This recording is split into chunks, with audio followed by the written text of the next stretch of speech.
नमस्कार और हमारी आज की इस खास चर्चा में आपका स्वागत है। आज हम बिजनेस की दुनिया के एक बहुत ही प्रभावशाली और पुराने क्लासिक टूल को समझने वाले हैं, बीसीजी मैट्रिक्स। हाँ, इसे ग्रोथ शेयर मैट्रिक्स भी कहते हैं। बिल्कुल, ये दशकों से स्ट्रैटेजिक प्लानिंग का एक अहम हिस्सा रहा है। हाँ, ये एक ऐसा फ्रेमवर्क है जिसे बॉस्टन कंसल्टिंग ग्रुप ने, जहां तक मुझे याद है, 1970 में तैयार किया था। और इसका मकसद बहुत सीधा है, लेकिन जरूरी भी।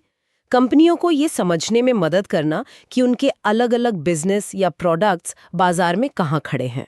और फिर उस हिसाब से वो अपने रिसोर्सेज पैसा वगैरह कहाँ लगाएं ताकि सबसे ज्यादा फायदा मिले। एग्जैक्टली, ताकि मैक्सिमम प्रॉफिट और लॉन्ग टर्म ग्रोथ हो सके। और आज जो हम ये गहरी पड़ताल कर रहे हैं, इसका आधार the BCG matrix strategic portfolio analysis नाम के दस्तावेज के कुछ जरूरी हिस्से हैं। हमारा लक्ष्य है इस मैट्रिक्स की बारीकियों को समझना। सिर्फ ये नहीं कि ये क्या है, बल्कि ये भी कि कंपनियां इसका इस्तेमाल कैसे करती हैं अपने अलग अलग प्रोडक्ट्स को बैलेंस करने और लंबे समय में ग्रोथ पक्की करने के लिए। हाँ, सोचिए ना, कोई बड़ी कंपनी है जिसके बहुत सारे प्रोडक्ट्स हैं। कुछ एकदम नए हैं, मार्केट में धूम मचा रहे हैं, तेजी से बढ़ रहे हैं। तो कुछ पुराने भी हैं जो सालों से चल रहे हैं, बिल्कुल सेटल्ड है। तो फिर कंपनी कैसे तय करे कि किस पर ज्यादा ध्यान देना है, किस में और पैसा डालना है, और कौन सा शायद अब उतना काम का नहीं रहा, जिसे शायद बंद करने का टाइम आ गया। बिल्कुल, यहीं पर ये बीसीजी मैट्रिक्स काम आता है। ये एक तरह से दिशा दिखाता है, एक तरह का एक्सरे है ये तो कंपनी के पोर्टफोलियो का। सकते हैं। जैसा कि मार्केटिंग गुरु फिलिप कॉटलर ने भी कहा है, ये मॉडल बिजनेस यूनिट्स को 4 कैटेगरीज में बांटता है: stars, cash cows, question marks और गॉग्स। और ये बंटवारा होता है 2 मेन चीजों के आधार पर: मार्केट की ग्रोथ कितनी है और उसमें कंपनी का अपना शेयर कितना है। अच्छा, तो ये 2 पैमाने हो गए हैं और इनके आधार पर फिर मैनेजमेंट फैसले लेता है। हाँ, ये सिर्फ क्लासिफिकेशन नहीं है, ये एक्शन के लिए गाइड है। कहाँ इन्वेस्ट करना है, कहाँ से पैसा निकालना है, कहाँ थोड़ा रुक के सोचना है और कहाँ से शायद बाहर निकल जाना ही बेहतर है। चलिए तो फिर इस मैट्रिक्स की बनावट को थोड़ा और समझते हैं। आपने 2 पैमाने बताए, मार्केट ग्रोथ रेट और रिलेटिव मार्केट शेयर। मैट्रिक्स पर ये दिखते कैसे हैं? हाँ, तो इसमें 2 एक्सिस होते हैं। एक वर्टिकल, मतलब ऊपर से नीचे, ये दिखाता है मार्केट ग्रोथ रेट। ये मापता है कि पूरा मार्केट जिसमें वो प्रोडक्ट है वो कितनी तेजी से बढ़ रहा है, हाई ग्रोथ या लो ग्रोथ। ठीक है। और दूसरा हॉरिजॉन्टल एक्सिस, मतलब लेफ्ट से राइट, ये दिखाता है रिलेटिव मार्केट शेयर। ये मापता है कि कंपनी अपने सबसे बड़े कॉम्पिटिटर के मुकाबले कितनी मजबूत है, उस मार्केट में शेयर ज्यादा है या कम। अच्छा, तो इन 2 लाइनों के कट में से 4 डब्बे बन जाते हैं, 4 क्वाड्रेंट्स, और हर डब्बा एक अलग सिचुएशन और अलग स्ट्रैटेजी बताता है। एकदम सही। ये सिर्फ ये नहीं बताता कि आप कहाँ हैं, बल्कि ये भी कि मार्केट कैसा चल रहा है। क्या वो मार्केट आकर्षक है और क्या आप उसमें मजबूत है। समझ गया। ये डबल विजन देता है, अपनी ताकत और मार्केट का आकर्षण दोनों एक साथ। बिल्कुल, इन दोनों सवालों के जवाब मिलकर ही पूरी तस्वीर साफ करते हैं। तो आइए अब इन चारों क्वाड्रेंट्स को एक एक करके देखते हैं। पहला है स्टार्स। नाम से ही लगता है ये कुछ खास है। हाँ जी, स्टार्स वो प्रोडक्ट्स या बिजनेस यूनिट्स है जिनका मार्केट शेयर भी हाई होता है और वो जिस मार्केट में है उसकी ग्रोथ रेट भी हाई होती है। सीधे शब्दों में कहें तो ये तेजी से बढ़ते हुए मार्केट्स के लीडर होते हैं। ये कंपनी की भविष्य की उम्मीदें हैं। सुनने में तो ये बेस्ट सिचुएशन लगती है। आप लीडर भी हैं और मार्केट भी रॉकेट की तरह बढ़ रहा है। पर क्या यहाँ सब आसान होता है?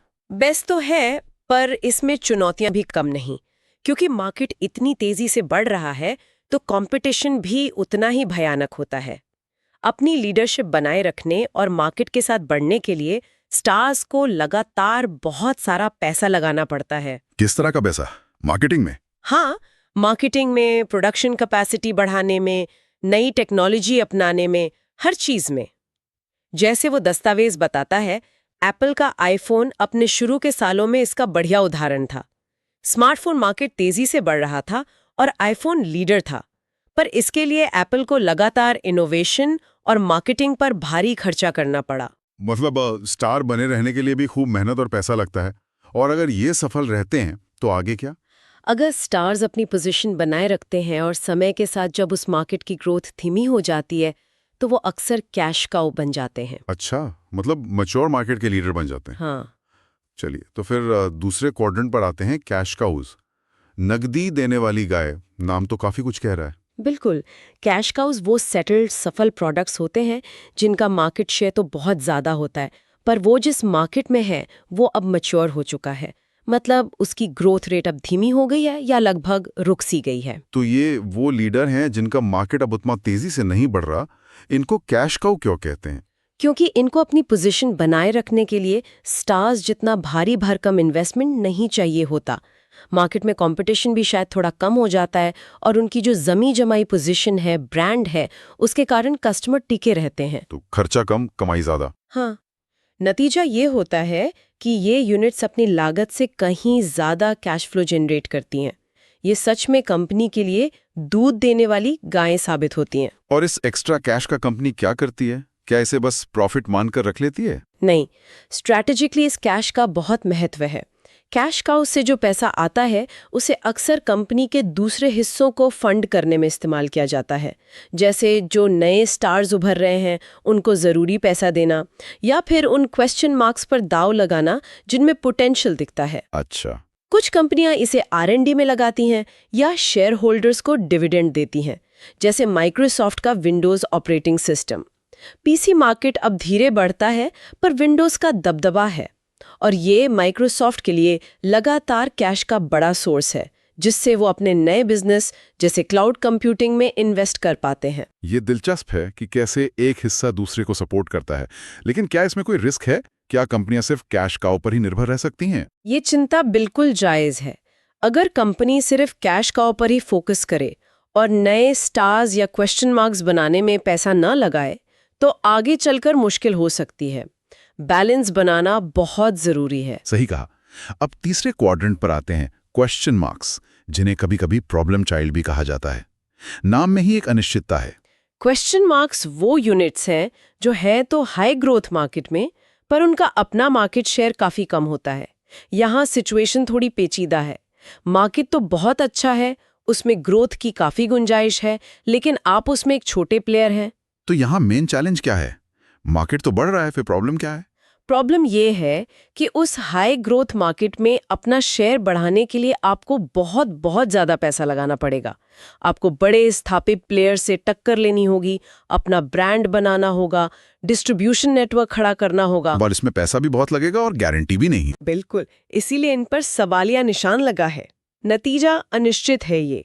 या तो मेहनत और पैसे से भविष्य के स्टार बन सकते हैं या फिर फेल होकर डूब सकते हैं। तो मैनेजमेंट के पास यहाँ क्या चॉइस होती है? ये तो बड़ा जुआ लग रहा है। मैनेजमेंट को यहाँ एक मुश्किल फैसला लेना होता है। एक ऑप्शन, भारी पैसा लगाओ और पूरी कोशिश करो कि ये क्वेश्चन मार्क मार्केट शेयर बढ़ाकर स्टार बन जाए। दूसरा ऑप्शन, मान लो कि इसमें सक्सेस मुश्किल है या खर्चा बहुत ज़्यादा है और इससे बाहर निकल जाओ, मतलब इसे बेच दो या बंद कर दो। बीच का रास्ता नहीं है। बीच का रास्ता अक्सर खतरनाक होता है। उसमें पैसा लगता रहता है पर नतीजा कुछ खास नहीं निकलता। इसका कोई उदाहरण दिया गया है स्रोत में? हाँ, जैसे इलेक्ट्रिक व्हीकल EV मार्केट। ये मार्केट तेजी से बढ़ रहा है, हाई ग्रोथ रेट। टेस्ला जैसी कंपनियां लीडर हैं, लेकिन कई नए स्टार्टअप्स भी आ रहे हैं इसमें। इन स्टार्टअप्स का मार्केट शेयर अभी कम है, लो रिलेटिव मार्केट शेयर। अच्छा। उन्हें टेस्ला और बाकी बड़ी कंपनियों से मुकाबला करने और अपनी जगह बनाने के लिए अरबों डॉलर चाहिए। इनमें से कुछ शायद सफल होकर स्टार बने, पर कई फेल भी हो सकते हैं। ये वाकई मुश्किल फैसला है। एक तरफ बड़ा मौका, दूसरी तरफ बड़ा रिस्क। चलिए अब आखिरी क्वाड्रेंट पर आते हैं, डॉग्स। ये नाम थोड़ा कठोर लगता है। हाँ, डॉग्स वो प्रोडक्ट्स या बिजनेस यूनिट्स हैं जिनका मार्केट शेयर भी कम होता है और वो जिस मार्केट में है उसकी ग्रोथ रेट भी बहुत कम या नेगेटिव होती है। मतलब न तो मार्केट में कोई खास दम है और न ही उसमें आपकी कोई खास पहचान या पकड़। तो ये तो सबसे कमजोर कड़ी हुई। इनके साथ क्या करते हैं फिर? आमतौर पर ये यूनिट्स या तो बहुत कम प्रॉफिट कमाती हैं या फिर लॉस में चलती हैं। ये कंपनी के रिसोर्सेज को ब्लॉक करके रखती हैं, जिनका इस्तेमाल कहीं और बेहतर हो सकता था। तो इनको हटा देना ही बेहतर है। ये टेक्नोलॉजी वाले प्रोडक्ट्स, DVD प्लेयर्स का उदाहरण दिया गया है।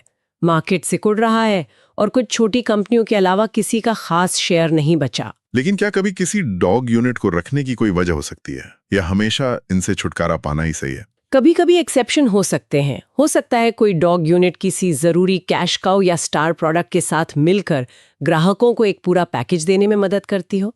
या शायद उसका कोई इमोशनल या हिस्टोरिकल वैल्यू हो।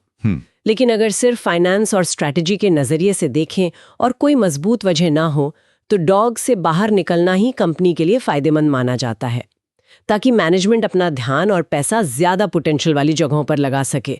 हाँ, इनसे बाहर निकलने में भी अपनी चुनौतियां होती हैं, जैसे एम्प्लॉयज का क्या होगा, एसेट्स कैसे बेचेंगे, लेकिन लंबे समय के लिए जरूरी हो सकता है। तो ये हो गए चारों क्वाड्रेंट्स। अगर हम इनके लिए जो मुख्य स्ट्रैटेजिक निर्देश हैं उन्हें संक्षेप में दोहराएं तो वो क्या होंगे? हाँ, तो जो बेसिक स्ट्रैटेजी है वो कुछ इस तरह है। स्टार्स, इनमें जमकर इन्वेस्ट करो ताकि वो लीडर बने रहें और मार्केट के साथ बढ़े। इसे कहते हैं invest for growth. Cash cows, इनकी पोजीशन बनाए रखने के लिए बस जरूरी न्यूनतम निवेश करो और इनसे जो कैश आ रहा है उसे निकालो ताकि कहीं और इस्तेमाल हो सके। Milk for cash. ठीक है। क्वेश्चन मार्क्स, इनका बहुत ध्यान से एनालाइज करो। अगर लगे कि स्टार बन सकते हैं और इन्वेस्टमेंट सही है तो भारी इन्वेस्ट करो, वरना इनसे बाहर निकल जाओ। Analyse and decide. डॉग्स, इनसे बाहर निकलो, बेचो या बंद करो जब तक कि कोई बहुत ही मजबूत स्ट्रैटेजिक वजह ना हो इन्हें रखने की। डाइवेस्ट और हार्वेस्ट। ये काफी साफ दिशा निर्देश लगते हैं। तो अब बात करते हैं कि कंपनियां इस मैट्रिक्स का इस्तेमाल करती क्यों हैं? इसके मुख्य फायदे क्या हैं? इसके कई फायदे हैं जो इसे आज भी काम का बनाए हुए हैं। पहला, ये पोर्टफोलियो एनालिसिस का एक बहुत ही सिंपल और पावरफुल विजुअल टूल है। एक ही तस्वीर में कंपनी की सारी यूनिट्स की पोजीशन साफ दिख जाती है। मुश्किल जानकारी को समझना आसान हो जाता है। विजुअल अपील तो है। इसके अलावा दूसरा, ये रिसोर्स एलोकेशन के मुश्किल फैसलों में मदद करता है। जब आपके पास लिमिटेड पैसा, लोग और टाइम हो तो ये मैट्रिक्स एक लॉजिकल बेस देता है कि उन्हें कहाँ लगाना सबसे ज्यादा फायदेमंद रहेगा। तीसरा, ये कॉर्पोरेट लेवल पर स्ट्रैटेजिक सोच को बढ़ावा देता है। मैनेजमेंट को अलग अलग यूनिट से ऊपर उठकर पूरे पोर्टफोलियो को एक साथ देखने के लिए मजबूर करता है। और चौथा, ये भविष्य के ग्रोथ के मौकों को पहचानने में भी मदद करता है, खासकर क्वेश्चन मार्क्स में छुपी संभावनाओं को पहचानकर उन्हें स्टार्स बनाने की स्ट्रैटेजी बनाने में। ये तो काफी उपयोगी लगता है, लेकिन जैसा कि हम जानते हैं कोई भी मॉडल परफेक्ट नहीं होता। क्या बीसीजी मैट्रिक्स की भी कुछ कमियां या आलोचनाएं हैं? हाँ, बिल्कुल है, और उन्हें समझना बहुत जरूरी है ताकि इसका सही इस्तेमाल हो। पहले और सबसे आम आलोचना ये है कि ये असल दुनिया की जटिल बिजनेस सिचुएशंस को जरूरत से ज्यादा सिंपल बना देता है। ये सिर्फ दो चीजों पर आधारित है, मार्केट ग्रोथ और मार्केट शेयर। और असलियत में तो कई और चीजें भी मायने रखती हैं, है ना? बिल्कुल, यही इसकी दूसरी कमी आती है। ये मैट्रिक्स कई और जरूरी फैक्टर्स को नजरअंदाज कर देता है जो किसी बिजनेस की कामयाबी या नाकामी में बड़ा रोल निभाते हैं, जैसे कंपटीशन कैसा है, कितना तगड़ा है, अलग अलग बिजनेस यूनिट्स के बीच तालमेल या सिनर्जी कितनी है, ब्रांड की ताकत क्या है, कस्टमर लॉयल्टी कितनी है, मैनेजमेंट कितना अच्छा है, टेक्नोलॉजी में क्या नया हो रहा है, सरकारी नियम कैसे हैं, सप्लाई चेन कितनी मजबूत है। हाँ, ये सब तो बहुत जरूरी है। बिल्कुल। जैसे हो सकता है कोई डॉग यूनिट किसी स्टार यूनिट के लिए जरूरी सप्लायर हो तो उसे बंद करने से पूरा सिस्टम बिगड़ सकता है। या हो सकता है किसी क्वेश्चन मार्क के पास कोई अनोखी टेक्नोलॉजी हो जो भविष्य में बहुत कीमती साबित हो, भले ही आज उसका मार्केट शेयर कम हो। और क्या ये मानना हमेशा सही है कि ज्यादा मार्केट शेयर हमेशा अच्छा होता है या ज्यादा मार्केट ग्रोथ हमेशा फायदेमंद होती है? ये मैट्रिक्स इसी सोच पर बना है, लेकिन ये भी आलोचना का एक पॉइंट है। कभी कभी कम शेयर वाले खास मार्केट्स, नीश मार्केट्स भी बहुत मुनाफे वाले हो सकते हैं। इसी तरह तेजी से बढ़ते मार्केट में अक्सर कंपटीशन बहुत ज्यादा होता है और प्रॉफिट कमाना मुश्किल हो सकता है, क्योंकि कस्टमर खींचने और शेयर बढ़ाने में ही सारा पैसा लग जाता है। मार्केट ग्रोथ का मतलब हमेशा प्रॉफिट नहीं होता। एक और बात, ये मैट्रिक्स तो एक खास टाइम का फोटो दिखाता है, बाजार तो लगातार बदलते रहते हैं। ये एक और जरूरी लिमिटेशन है। हाँ, मार्केट की हालात, कंपटीशन, टेक्नोलॉजी, कस्टमर की पसंद सब तेजी से बदल सकता है। जो आज स्टार है वो कल कोई नई टेक्नोलॉजी आने से क्वेश्चन मार्क या डॉग भी बन सकता है। सही बात है। इसलिए इस मैट्रिक्स का एनालिसिस रेगुलरली अपडेट करना जरूरी है। इसे एक डायनामिक टूल की तरह देखना चाहिए, ना कि एक फिक्स्ड तस्वीर की तरह। तो कुल मिलाकर ये एक अच्छा शुरुआती पॉइंट है, लेकिन सिर्फ इसी पर निर्भर रहना खतरनाक हो सकता है। इसे दूसरे एनालिसिस और मैनेजमेंट के तजुर्बे के साथ मिलाकर देखना चाहिए। बिल्कुल। ये रास्ता दिखाने वाला एक नक्शा है, मंजिल तक पहुंचाने की गारंटी नहीं। इसे दूसरे क्वालिटेटिव और क्वांटिटेटिव एनालिसिस के साथ बैलेंस करना जरूरी है। और जो अगर हम आज की इस पूरी बातचीत को समेटें, संक्षेप में बीसीजी मैट्रिक्स एक क्लासिक स्ट्रैटेजिक फ्रेमवर्क है। हाँ, ये कंपनियों को उनके प्रोडक्ट या बिजनेस पोर्टफोलियो को जांचने और रिसोर्स कहाँ लगाएं, इस बारे में सोच समझकर फैसले लेने में मदद करता है। हाँ, ये 4 categories stars, cash cows, question marks और डॉग्स के जरिए सिचुएशन को साफ करता है। हाँ। और जो मुख्य स्ट्रैटेजिक मैसेज है वो ये है, स्टार्स में इन्वेस्ट करो, कैश का उससे कैश निकालो, क्वेश्चन मार्क्स को ध्यान से देखो और चुनिंदा तरीके से इन्वेस्ट करो या बाहर निकलो, और डॉग से बाहर निकलो। मकसद है एक बैलेंस्ड पोर्टफोलियो बनाना जो आज का प्रॉफिट और कल की ग्रोथ दोनों को पक्का करे। अब यहाँ एक आखिरी सोचने वाला सवाल उठता है। हाँ, जैसा कि हमने शुरू में कहा था, ये मैट्रिक्स 1970 में बना था। हाँ, वो एक अलग दौर था जब बड़ी इंडस्ट्रीज और मास प्रोडक्शन का जमाना था। हाँ, लगभग आधी सदी पहले। तो सोचने वाली बात यह है कि आज की इस तेज रफ्तार वाली डिजिटल दुनिया में, जहां network effects, data analytics, platform economy और अचानक आने वाले डिसरप्टिव इनोवेशन जैसी चीज़ें बहुत ज़रूरी हो गई हैं, क्या ये मैट्रिक्स जो मुख्य रूप से सिर्फ मार्केट ग्रोथ और शेयर पर टिका है, आज भी उतना ही रेलेवेंट और काफ़ी है? ये बहुत ही अहम सवाल है। क्या आज के दौर में कामयाबी के लिए सिर्फ ये 2 फैक्टर्स काफ़ी हैं, या कंपनियों को अपने पोर्टफोलियो का एनालिसिस करते समय कुछ नए डायमेंशंस पर भी सोचने की ज़रूरत है? जैसे कि इनोवेशन की रफ्तार और काबिलियत कितनी है, कस्टमर एक्सपीरियंस और एंगेजमेंट का लेवल क्या है, डेटा का स्ट्रैटेजिक इस्तेमाल कैसे हो रहा है, एक पूरा इकोसिस्टम बनाने की क्षमता है या नहीं, या फिर दुनिया भर में जो अनिश्चितता है उसके सामने कंपनी कितनी लचीली है। क्या पुराने फ्रेमवर्क को पूरी तरह छोड़ देना चाहिए या उसे आज के हिसाब से बदलने की जरूरत है? मिसाल के तौर पर, क्या रिलेटिव मार्केट शेयर के बजाय रिलेटिव कस्टमर वैल्यू या इनोवेशन रेट जैसे मैट्रिक्स ज्यादा मायने रखते हैं आज? ये बहस का विषय है। शायद मैट्रिक्स का जो मूल सिद्धांत है, पोर्टफोलियो को बैलेंस करना, वो आज भी काम का है। लेकिन जिन पैमानों पर ये आधारित है, उन्हें शायद आज की हकीकत के हिसाब से फिर से देखने या उनमें नए पैमाने जोड़ने की ज़रूरत हो सकती है।